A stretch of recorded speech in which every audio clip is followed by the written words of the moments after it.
Sherlin and friends, I'll begin by giving you an example in 5 minutes about what we have done at GTU. And the advantage of today's distinguished audience and very distinguished panel is that we'll be able to learn more about how to improve at GTU and how to go about building innovation into our university system. So let me begin uh, by talking about GTU and what we have done for the innovation system over there. GTU is a very big university because we have, the system of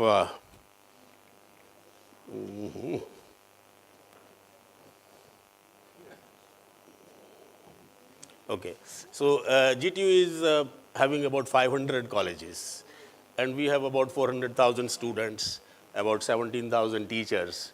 But ours is, the affiliating type of university, and the quality of learning in our field, in the field of technology in Gujarat, depends a lot upon what we do, because about 95% of students in the whole state of Gujarat in these fields are with GTU. GTU is trying to create an innovation ecosystem right within the university, and we have got a very good response from the industry. Now, what we have done is we have created a model where we have divided the whole state into 25 different sankuls, that is communities. In each community, we have the principals and the directors of our colleges, and we have some industry leaders. Now, these 25 committees of the sankuls, they work along with colleges to see that there is a continuous interaction. Some of these sankuls are so good that the industry co-chair drives the whole thing. He is more active many times than our academic co-chair.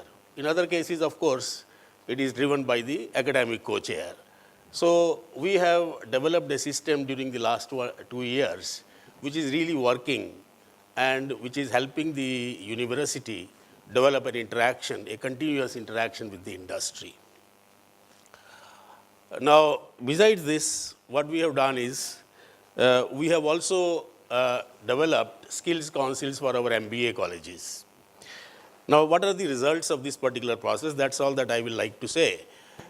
17,000 final year projects were done last year. Last year was our first group of 4-year engineering students who passed out.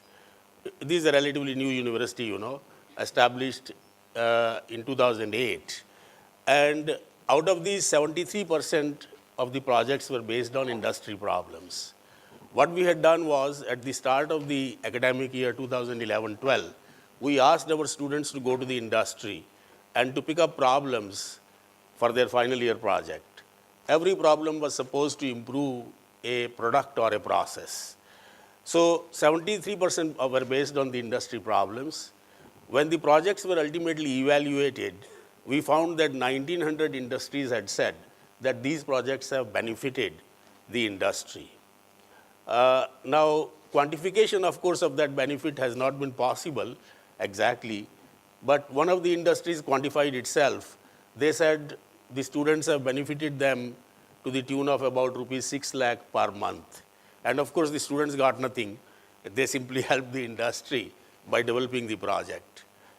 A rough estimate by our GTU Innovation Council is that the total benefit to the industry is of the order of 4 crore rupees per annum. So that is the kind of work which our students have been able to do. Besides that, we have trained about 1,000 teachers through IPR workshops so that they are able to see when a particular product is proper for patenting. Many students, teachers, and the industry are continuing to file patents. We have information that about 75 patents have already been filed, and we are expecting that within a couple of months, as the students are working out on the prototypes, probably there will be 100 patents which will be filed. 137 groups of students have come forward to develop their own product and to become entrepreneurs. They are working on their products. We have set up a student startup support system for helping these people.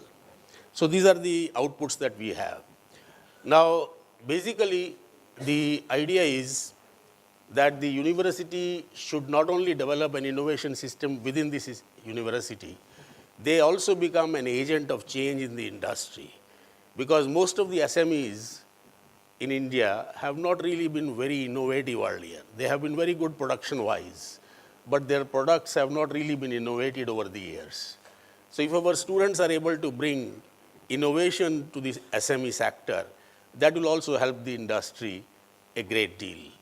We are, of course, trying to bring innovation to the university, and we are, of course, trying at the same time to take this idea of innovation to the industry. I think I will not take more of your time.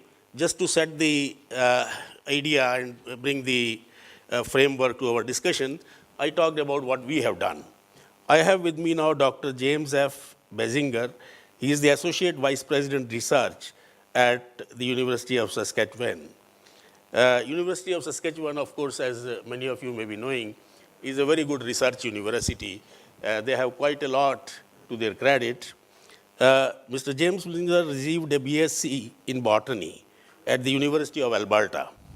He earned an MSc in 1976 and PhD in 1979 at the University of Alberta in paleobotany. After 2 years as a postdoctoral fellow in US, Australia, and Canada, he joined the faculty of the Department of Geological Sciences in the College of Arts and Science at the University of Saskatchewan in 1981.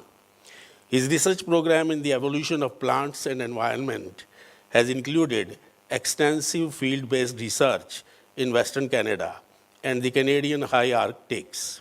Since 1982, he has investigated the remains of fossil plants in northernmost Canada and was involved in the much publicized discovery of the 45 to 60 million year old fossil forests of Excel iceberg and Ellesmere Islands.